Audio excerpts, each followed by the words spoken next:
you are listening to the Kinetic Man Podcast. I'm Stuart.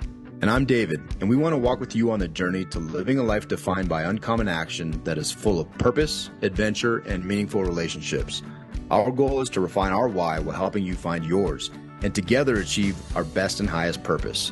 In the end, we'll drive each other to leave the potential life behind and become kinetic men. Hey, what's up, everybody? This is Stu, and before we start this episode, you probably know that we don't really do any type of paid-for advertising on this podcast, but I do have a request. If you have been a listener of this show for a while and you enjoy these episodes and you get value out of it, could you tell somebody else that you think would enjoy the show as well and get value out of these episodes? And maybe even do a screenshot and post an episode that you've enjoyed on your social media platform of choice and tag us. We'd greatly appreciate that. The more people know about this, the more listeners we have, the more we can continue to just provide value to you and our listeners and bring in amazing guests and just have really, really cool conversations. So thanks again. Tell somebody about the podcast. Now go enjoy the show. See you. Men. This could be a very manly conversation. Very manly. Very. Because manly, as defined, is the exact same thing for every dude in the world. And it should be a quick podcast, right? We're just about being manly. But one of the goals here today, so we have 3 Naval Academy grads and then 1 outsider who went to some other academy. It doesn't really even bear mentioning. Not worth our time to even discuss it. But yeah, this whole Zoom call smells like goat. I'm just throwing that out there. It's because it's manly. Because it's manly. Because men smell like goats too. Like you have to smell a certain way to be a man. And I will tell you this though, it's funny. I was at football practice. I'm the head coach, and we're doing voluntary practice. I was wearing flip-flops because that's kind of my normal attire. They're leather, they're rainbow, so they're my dress flippies. But one of the kids was like, dude, you get manicures every week. And I was like, just a random player. I was like, what are you talking? These are 6th grade boys. Like, what are you talking about, dude? He's like, nobody's toes look that nice. And I'm like, this is the weirdest conversation. I was like, I'm not opposed to manicures, but I found it interesting because even in that simple conversation, there was an opportunity to talk about manhood, right? And the idea of self-care. So I started talking about self-care. And I was like, hey, you guys, some of you guys, my son included, if you take off your cleats, your toenails look like fingernails. It's disgusting. You should care more about being clean and hygienic. Stop chewing your nails, especially your toenails, you disgusting human beings. And I went into like what, manhood is not about. It maybe you do get manicures, and that's completely acceptable, right? And so I just thought it was funny because there's these ideas, even in, on a serious note, we always have an opportunity to help, especially in a role of coaching. And I think boys and men in particular are more at risk of losing their identity and not really understanding who they were created to be and what they should be, because there's this idea that, well, men do and men don't. And one of the things I love about coaching football is it's a very quote unquote manly thing, right? But it's not. There's some intricacies in the game, and there's some intricacies in the conversations and the coaching that open up doors and avenues of discussion like, hey, let's talk about manhood. Let's talk about manhood. And it's not just for 6th grade boys, right? Like we as men need to have these real conversations and be willing to open ourselves up to ideas that maybe we didn't consider previously that are way more manly, quote unquote, whatever that even means, than we ever even imagined. Like being an awesome girl dad, right? And painting your nails. I super miss that. And you guys, you guys have girls, and I personally miss not getting my nails painted. And I thought that was very manly. So anyways, hey, let me just real fast step in real fast. I want to make sure we're not confused here. Manicures are for hands. Pedicures are for feet. Yeah, that's how often, because I go every week, it just naturally flows off. But I'll say pedicures are awesome. Like they feel fantastic. They're great. Super great. Yeah. All right. No, just wanted to get that out of the way. Yeah. Thank you, Stuart. I appreciate it. I threw that out there to see if any of you guys knew, and now we know who gets a weekly pedicure. I'm with Pretty I'm sure with you. the West Point grad is just judging us all right Yeah. Hey, the last pedicure I got was I was guiding a rock course for a week and a half in out in Arizona, and my two co-guides, both women, just like absolutely phenomenal climbers, guides, and teachers, were like, "Hey, we're going to get pedicures and we're getting our feet cleaned up." Yes. You know, kind of like much like you said, they're like, "Hey, this is self-care." Heck yeah, Um, man. Blew my mind. It was great. Loved it. I Well, hey, picked out let's last Friday night was the color of the toenail polish I got. It's like blue sparkle. nice. It was awesome. Blue Sparkle. Yeah. That's good. That's good. Well, hey, let's dig in a little bit. So, Tyler Van Horn, Knight Campbell, you guys are running this organization called Caring Leadership. First, give a little bit of background information about who you are. I'll start with the Naval Academy grad first, and then we can go with the second academy next. Yeah, so For last, I got it. That's right. really glad to be here and having this conversation. I think it's important. I went to the Naval Academy, flew helicopters, met my wife there, who is maybe more manly than me. It's a weird dynamic. She was a Marine for 10 years, and now she's an orthopedic surgeon. And here I am talking about pedicures. But had this vision leaving active duty, leaving flying helicopters, of taking leaders outdoors and pairing academically rigorous, meaningful conversations, action oriented conversations with outdoor adventure, because people are happier, healthier, more creative outdoors. You have all these examples, immediate examples to learn these concepts better. And so it's been an awesome and wild ride of learning how to guide, learning how to run a business. And Tyler joined me. I don't know. He's been a guide for a long time, been a partner for a while now, and he's been an awesome part of our team at Caring Leadership. So I'll turn it over to him. Yeah. Hey, thanks, Knight. Glad to be here, y'all. I'm grew up Seattle, Washington, and went off to the military academy, not really knowing what I was getting myself into. Not a huge military presence in the neighborhood where I grew up. But really kind of fell in love with the challenge and the opportunities that my career presented for me. I started off in the infantry, and eventually moved into special forces and served the majority of my career as a special forces officer, um, pinging around the world in all the hot spots over the last 20 years, and retired a couple years ago. And really the transition was a struggle for me, trying to figure out like, well, outside of my last almost 25 years between the military academy and an army career, is like, the heck am I supposed to do out here in the real world? Explored some options, and once I really sat down and thought about like, what am I meant to do? Like, I love being outdoors, and I love teaching. The best year I had in the army was teaching at the military academy for a year, when I got to go back midway through. So like, how can I put those two things together? Friend of a friend connected with me with Knight and Caring Leadership Strategies, and I've really been able to explore that. And the thing I really appreciate is like, hey, we're not giving up academic rigor. Like, we're going to get serious about the discussion. This isn't going to be it's going to feel good because of the context we're in, but this isn't a like pat on the back type stuff. This is like hard thinking and addressing problems, but doing it in a context that totally changes your perspective and makes the interactions that much more impactful. So stoked to be here and talk about what we're up to. Yeah, dude, I love that. And for context, Knight had reached out and was like, "Hey, would love to kind of combine what we do and what you guys do, and do this men's outdoor retreat thing." And I was like, Stu and I both were just like, "Dude, this would be incredible." We obviously we're in Colorado.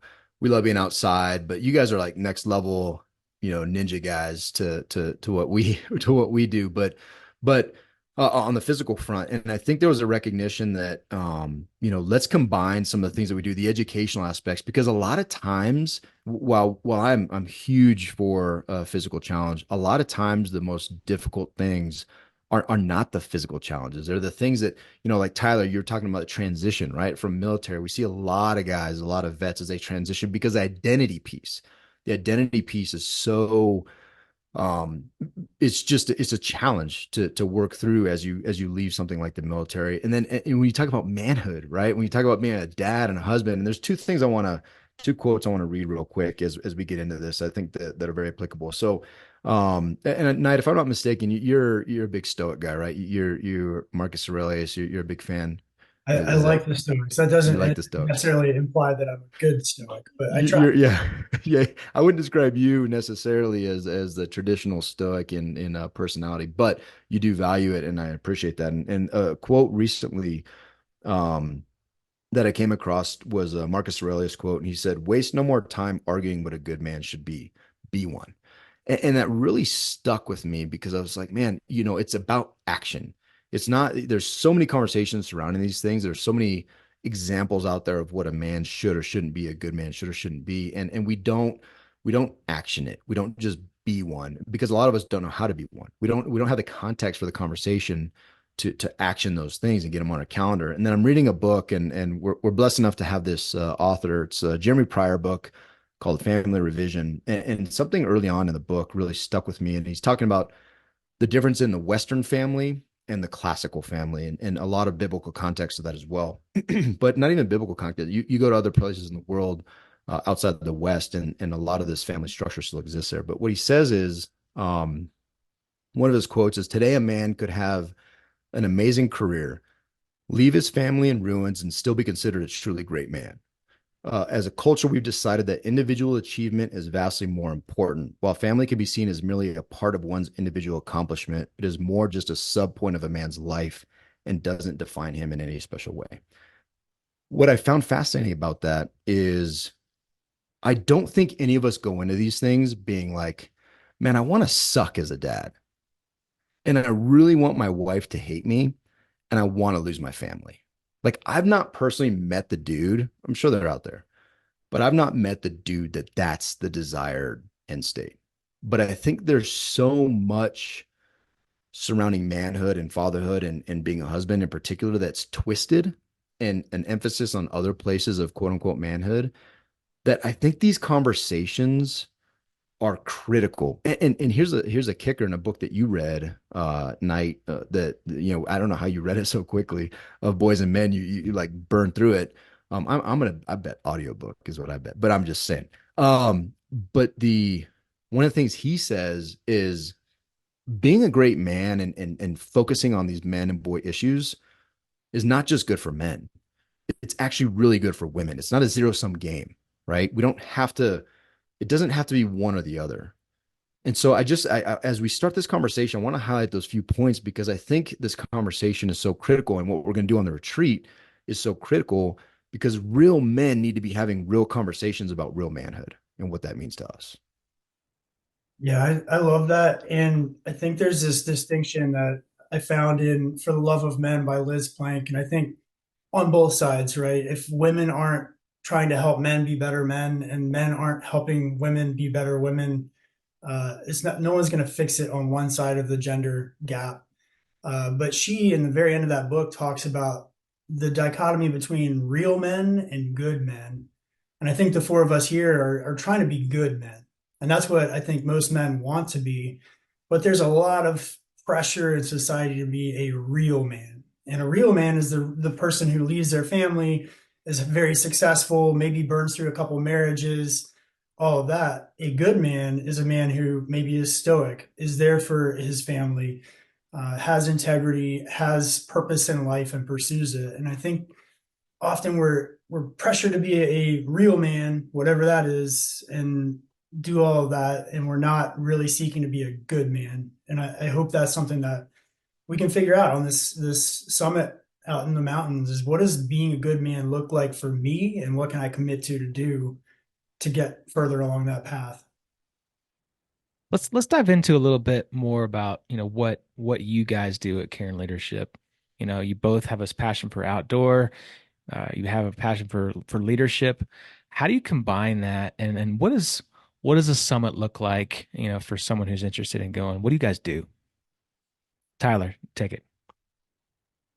Hey, so like I think you can sum it up in like I heard and I forgot, I did and I understood, right? I think at some point there's like a longer version of that attributed to Confucius, but you can read it in a book, you can hear it in a podcast, but until you're putting things into practice, that's when you're really combining like like the kinetic side of things, like physically doing a thing, mental and emotional engagement as well.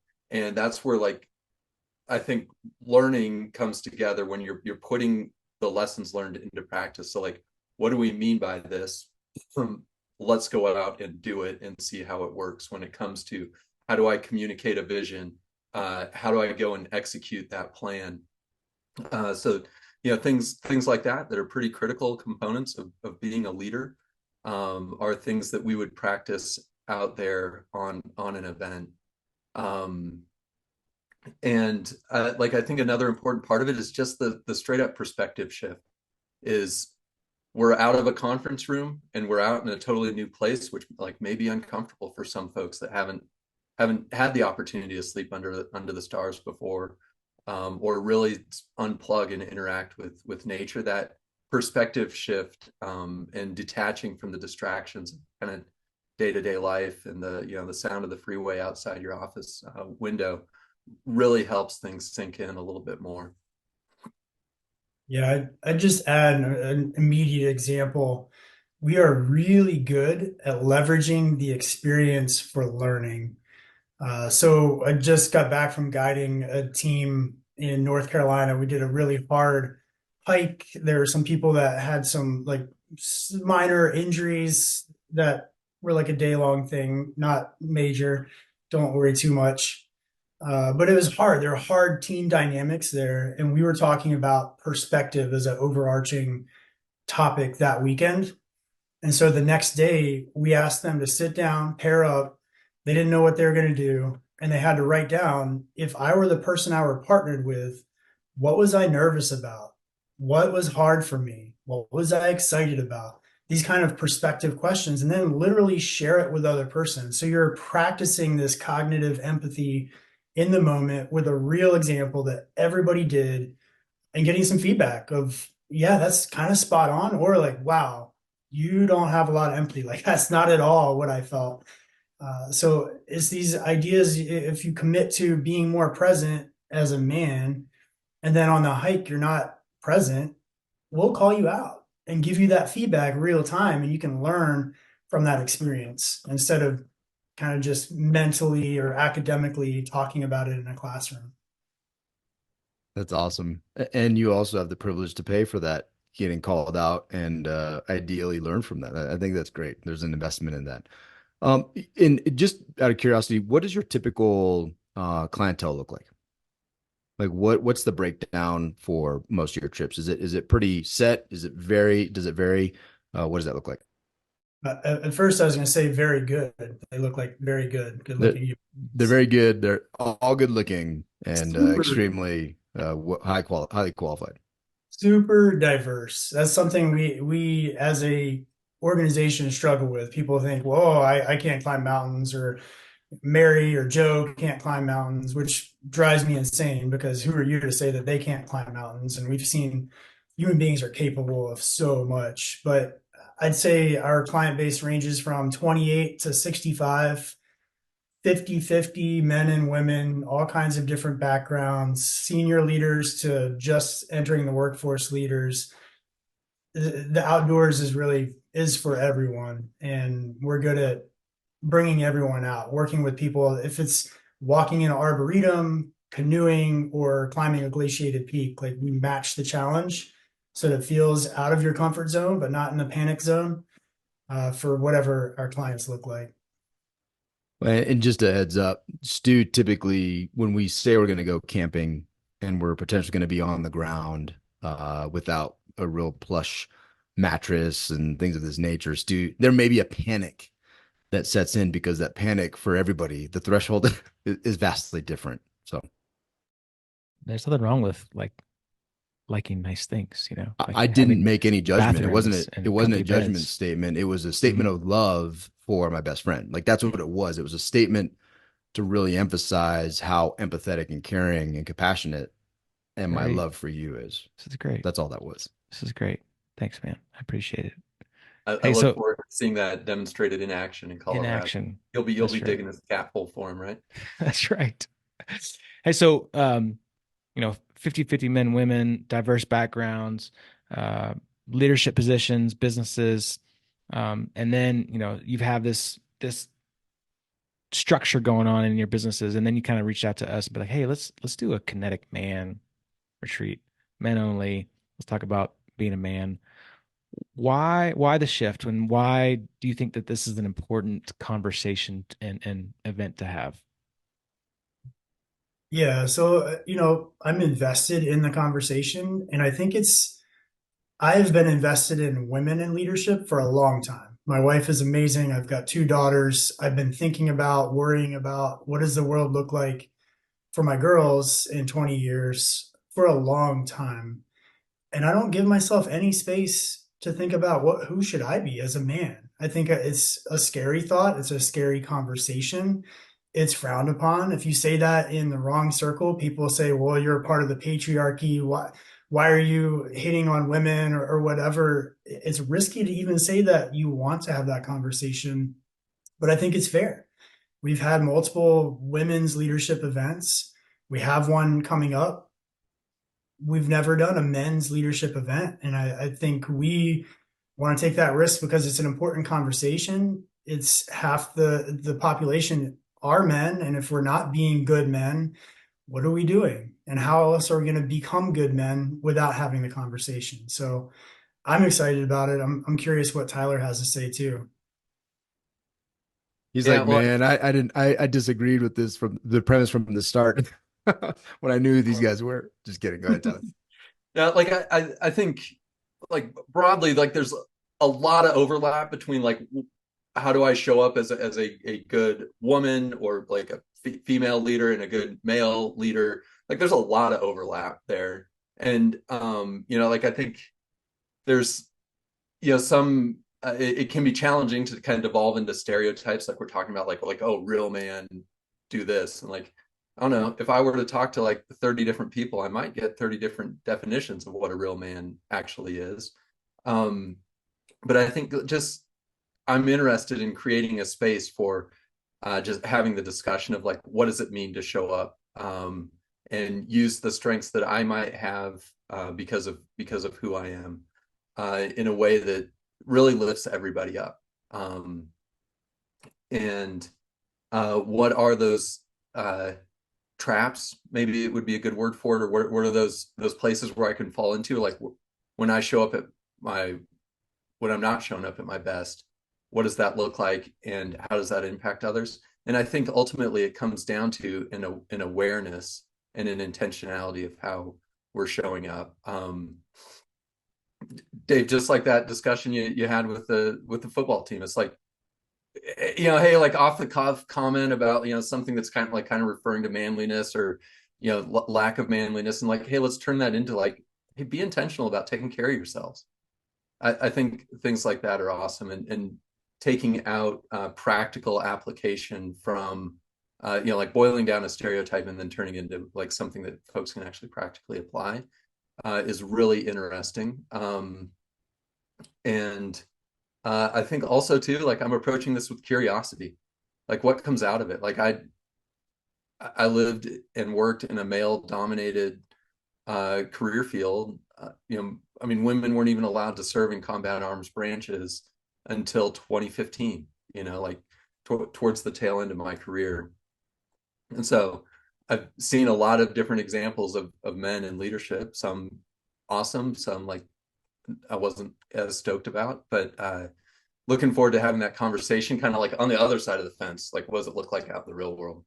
Um, Yeah, and it's fascinating. Stu and I had the pleasure of meeting up with some dudes to go see the Dude Dad live, a comedy show, and it was an amazing time. And one of the guys there is a kinetic man, and he listened to an episode we had about with the author of Boys and Men, and he's a dad. He's a girl dad, right? We have a couple girl dads in the kinetic man. Both of them have three daughters. Most every dude in the kinetic man with kids has a mix. There's one dude with 8 boys, which is which he's the outlier. Um, but it's fascinating to me that all these men and ourselves included, right? Everybody here has daughters, right? At least one daughter, right? And so, the idea, what this guy said with the 3 daughters after the concert, he said, "Hey, I listened to that talk, read the book, and what's fascinating to me is the conversations I'm having with my daughters as a dad of 3 girls. It is exactly surrounding what kind of men, young men and men are available to my daughters as they go out, right? And that's where I think a lot of this conversation loses perspective. I think a lot of us think of men and women, X and Y, it's black and white, and it's not. I'm thinking about how many boys on this football team can I influence in a way to teach them what manhood means for them so that they can be better suited dudes to ideally one day my my daughter's not gonna marry, well, I don't know that. We just had a guy on whose wife is 10 years older than him, right? And so the pool of boys out there, that is directly within my area of concern. 100%. And more to the point, if I'm confused in myself of what manhood means for me, how am I then passing that down to my boys? But also, how am I passing that to my daughter? What am I modeling for my daughter, who I dearly love? I love her no less than my boys. Actually, I may love her more than my boys. Boys, if you're listening, I love you guys so much. Noah, Jake, you guys are my favorite boys in the world. I love you guys. But in all reality, there's not a drop off of love for my daughter, right? I love my children and I want the best for them, and the best for them looks very different than what I'm seeing. And I take personal responsibility for that, right? And we're all kind of the target audience that we're aiming at is still men who are at a place that they can greatly influence not only in their own household, but their community in a way that drives some of this change. Because nothing's more sad, again, back to that book of Boys and Men, nothing's more sad to me um, than you talked about Tyler, or no, I think it was Unite. You're like, hey, who's to say that you can't climb mountains? Who are you to say that about that person? Well, we're seeing that a lot with, hey, you can't be in a room by yourself with a girl. Like, you can't do that. Well, I'm in the room by myself with my daughter all the time. Like, and it's my passion is to serve these children. You're telling me I can't do that? Like, it's really sad to me that some of these misplaced definitions of manhood and womanhood has a very practical and economic impact, and then ultimately generational impact on how kids see men and women, right? Like, this is serious stuff. Yeah, I totally agree. And I think I love that Tyler said he's coming into this with a curious mindset. I as well don't have the answers. I think it's a beautiful thing that we can do to come out on a mountain and explore this and make more meaning of it. But I wonder how much of it is being a good man, real man, whatever that is, and how much of it is just being a good human. And what tools are we as men being told not to use by society that could make our lives better, that could make us better fathers, husbands, leaders, like emotional intelligence and empathy. Like most of my life, I've been very much, I don't know what my emotions are. I feel weird, so I'm going to hide for a while. And I'm a pretty empathetic person, pretty empathetic man. So there are a lot of men out there who I ask a client, when you're frustrated or angry, where do you feel that in your body? Dead silence, no idea, right? We're missing out on these tools that make us connect to other human beings better. So I don't know how much of it is good man, and how much is it just good human. Yeah, I think that's a great point. I'd add that there's one set of awareness of like, how do I show up as a good person. I think there's another side of that is understanding how who I am, my identity as a man impacts those around me. I don't know how much you guys follow the social media surrounding like the outdoors and outdoor recreation, but there's been like kind of an interesting swirl lately around a survey. I don't even know where it originated, but a survey of like, hey, women who are hiking alone, would you rather come across another man on the trail or a bear on the trail? Overwhelmingly, the women answered, I'd rather come across a bear because I know what the risks are and I know how to avoid it. And coming by myself, coming across another man on the trail is there's too many unknowns that are too scary, and I don't like that. And like massive discussion following. And like bottom line, like you can think what you want about that, or a lot of folks were like shaming the women, like, oh, you're so dumb, you don't know like what a bear could do to you. Like, no, stop. Listen, the point there is how do the impressions of your identity impact other people, and think twice about what can I do to change that so that people do feel safe around me. If I am in a room alone with someone else, if I act one way that's maybe just like well, that's naturally just how I act, talking to folks or like how I interact with people, and you aren't mindful about how that may be impacting them in a way that you don't understand because you haven't thought about it. I think having that awareness of how do I impact others based on how I'm showing up, and what how does that make people feel around me? As a good man, I want people to feel safe, empowered, maybe like learn a thing or two, maybe teach me a thing or two, right? Like those are the things that I want to impart to people. But if I'm not intentional about how I'm showing up, my identity alone can cause people to feel unsafe, and paying attention to that's important. So yeah, I toss that out there as well. It's not just like how do I show up, but how I show up impact others out there. I love that, Tyler. And I think it's such a nuanced gray area because a good man is strong, and that strength, that self-sufficiency, whatever it is, can make people feel secure and safe. And a real man is strong and aggressive and could make people feel radically unsafe.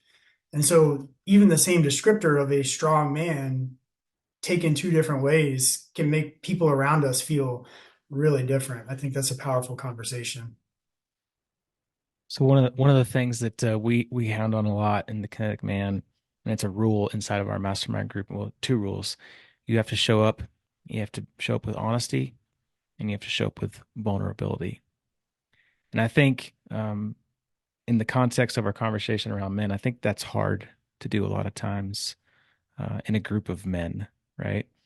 But we force it, and it sometimes can be really uncomfortable. And I'm excited about doing that in an in-person environment because we do some men's retreats as well, but in an environment when you're outdoors, and it's going to be probably uncomfortable anyways. And we're going to have hard conversations about being a man, and it's going to require for you to be vulnerable and be honest with yourself and with others.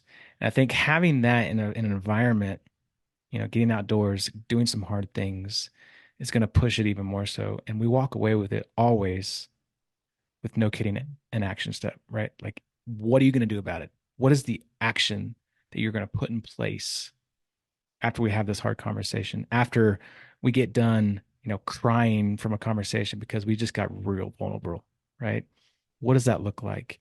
And I think what you guys are doing combined with what we've been doing is just going to put fuel to the fire. Let's talk about just what that really looks like in September here in Colorado. What do you guys kind of have in store? Where are we going? What are we doing? And what does that look like? Yeah, what we're good about is having those academically rigorous conversations. So we're going to infuse this conversation with like, what is emotional intelligence? What's the research? What does it look like for leaders?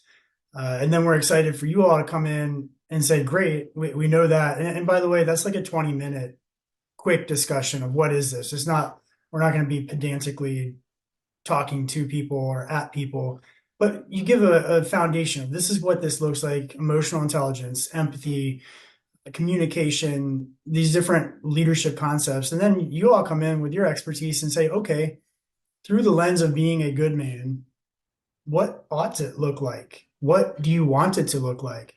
Does it look like the same thing for all of us here? Do people have different personalities and it looks different? And then to your point of being action oriented, great. Now that you know what you think it ought to look like to be empathetic as a man in your shoes, what the heck are you going to do about it? And we're going to call you. People around this campfire are going to call you and say, "Hey, last week you said you were going to ask your wife how she would like you to ask her about feelings or whatever it is. Did you do it?"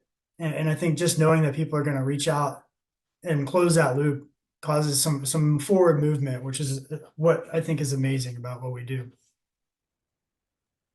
Yeah, man. And I think a lot of folks, particularly men, we throw words out like vulnerability and action and good man and better husband and dad. I think a lot of that creates overwhelm.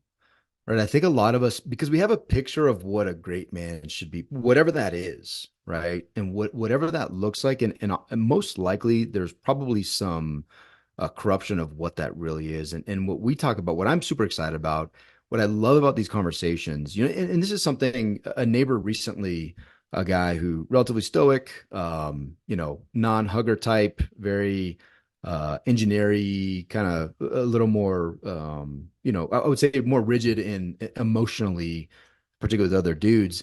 Man, our relationship has really grown and blossomed because of the conversations we're having. But it's the willingness to go deeper about different topics, right? And what's fascinating to me is that I believe that men and women alike desire a depth of relationship. And what that looks like is getting to know somebody and being known, which requires vulnerability. Women are way better than we are at it, right? They're just better. They're smarter than we are, whatever, however you want to attribute it.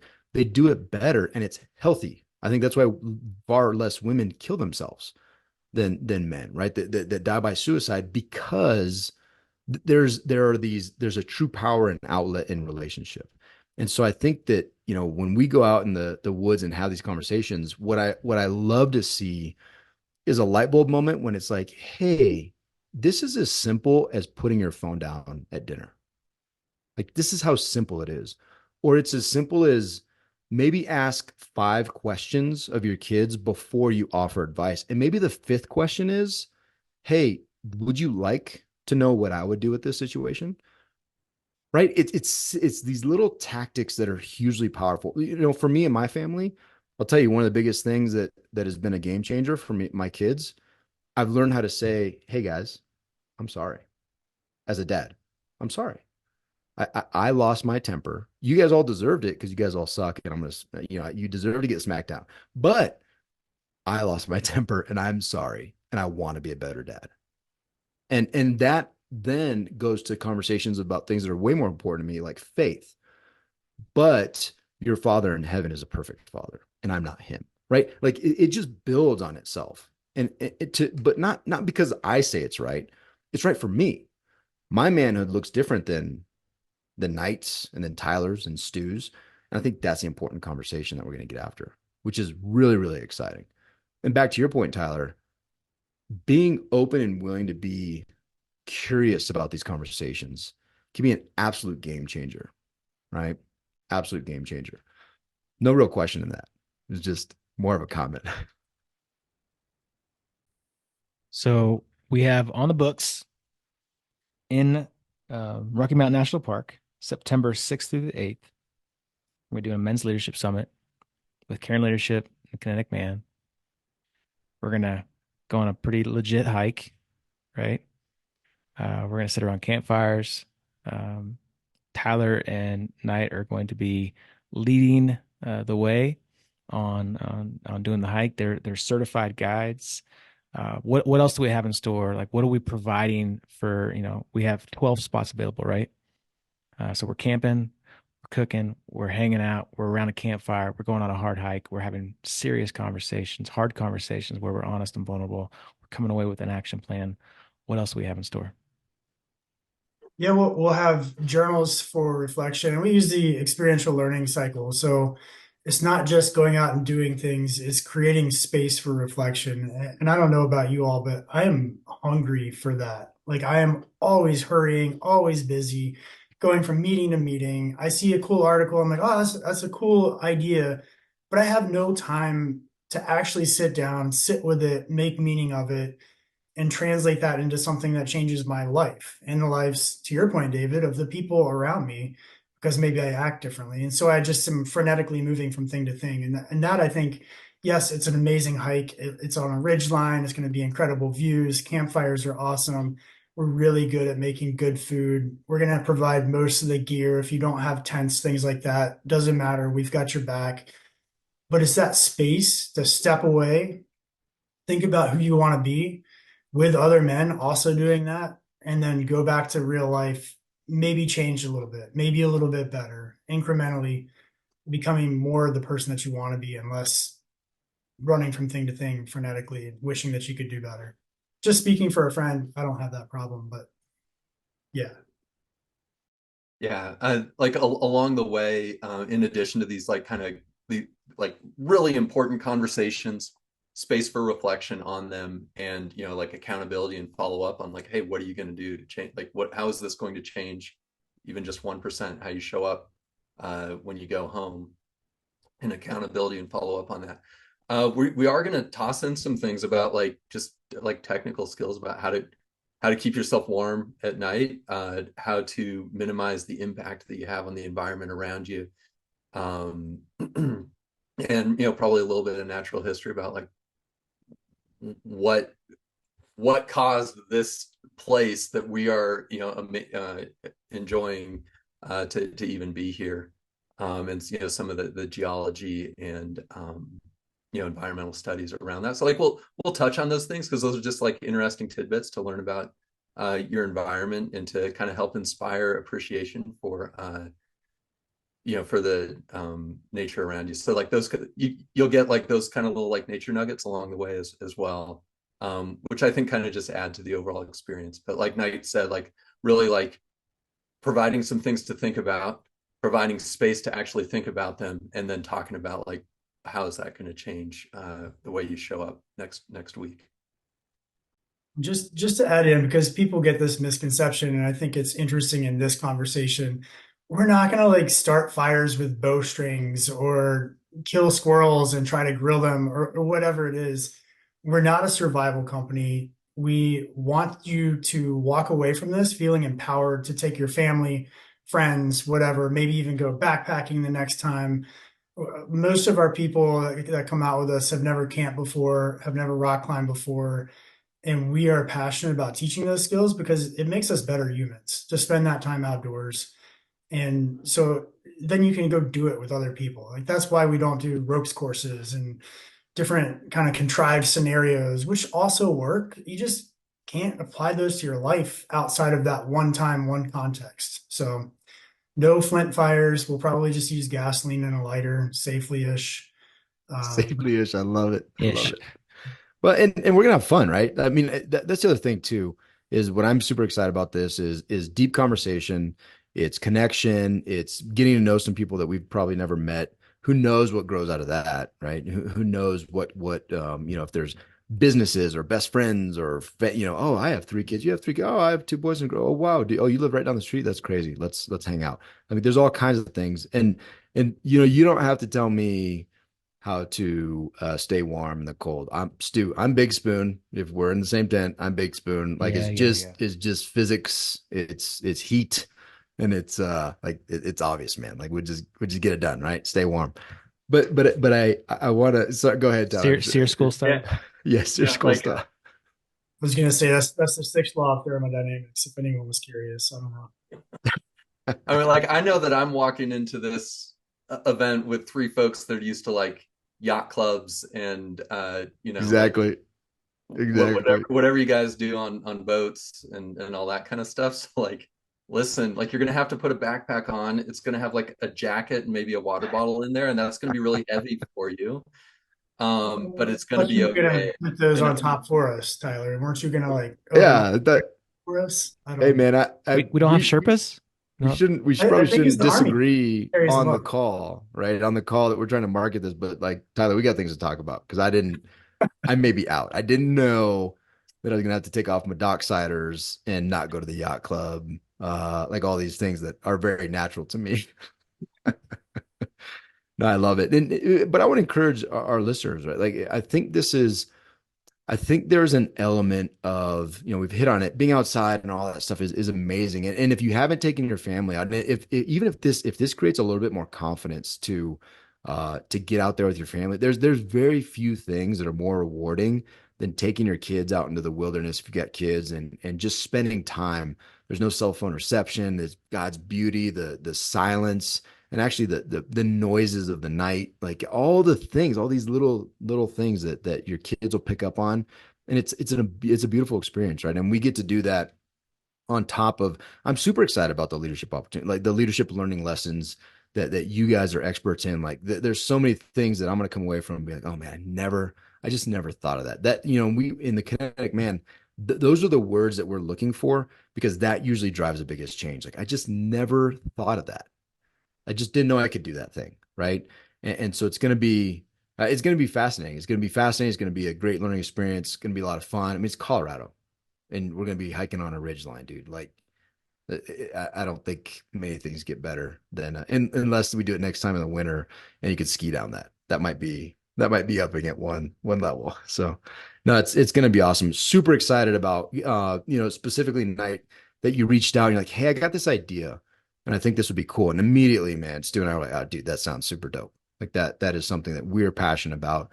And look, it is a little bit overwhelming, some of these things, but one dude at a time, right? One dude at a time can make a huge difference. And Tyler, to your point, man, the way I show up has a huge influence. In the Connect, man, we talk a lot about don't lose perspective on your influence, not other influence, the influence that you bring into the room. Every time you step into the room, there's something there, and if you're not conscious of it, then you're missing out. And the people around you, more importantly, if you're not conscious of it, and we talk about the context of like, hey dude, call a friend or make a friend or talk to somebody, because that person that you're talking to, there's a great chance in their mind they're like, man, I really wish a cool dude like Knight would call me. Like that'd be super cool.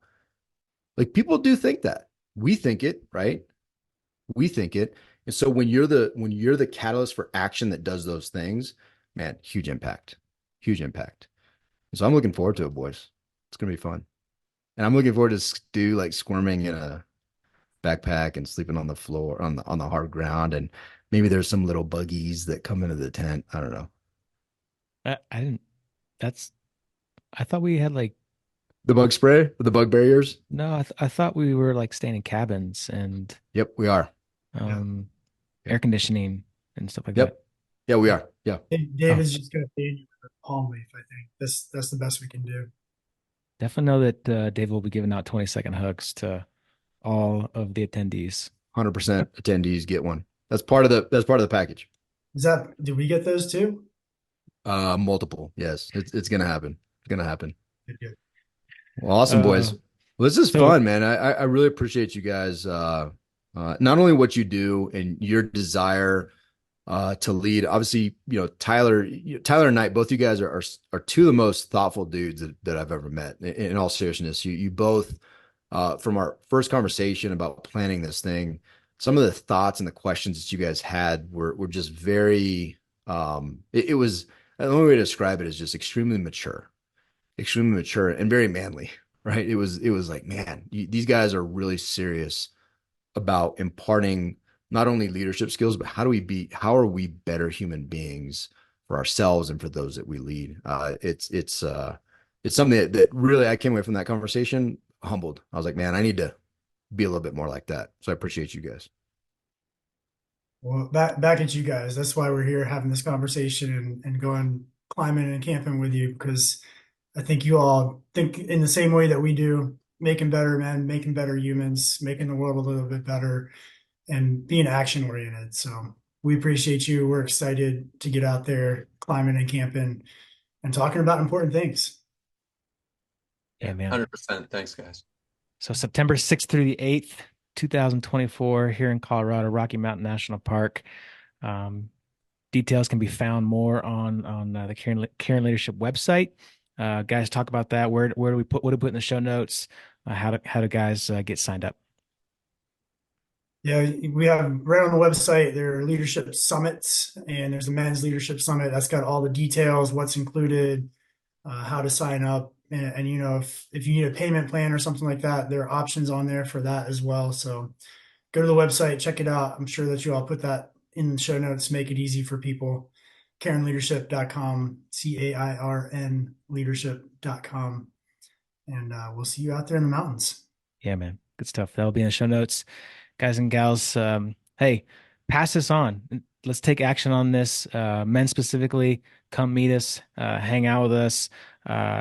David does give 20-second hugs. They're awkward, but afterwards, you'll probably really like it. Not awkward for me. Just throwing it out there, not awkward for me in the least. Awkward for me just hearing about it, honestly. Dude, you've experienced it already. You've experienced it. You've experienced it already on the slopes. You know what it's all about. More. He wants I have more. a lot of ski jacket on. It was a good bear. That's true. Now nobody's going to show up.